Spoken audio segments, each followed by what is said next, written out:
Hi.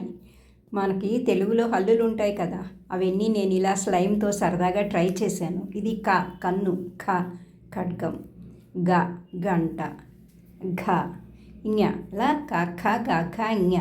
ఇప్పుడు చక్రం, ఛత్రం అంటే గొడుగు అనమాట. జడ, జశం అంటే చేప. ఇణి గ ఞ చ ఇణి. ఇప్పుడు డజను, నాణ్యం, తర్వాత రథము, దండ, ధనుస్సు. తర్వాత నక్క, నా పండు, ఫలము, బ అంటే బడి, స్కూల్, భల్లూకం.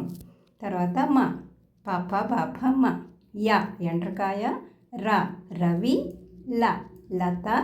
తర్వాత అంటే వంకాయ, లావ,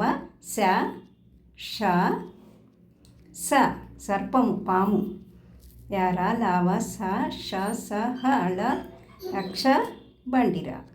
మొత్తం అన్నీ 36. ఇవి మన తెలుగులో హల్లులు.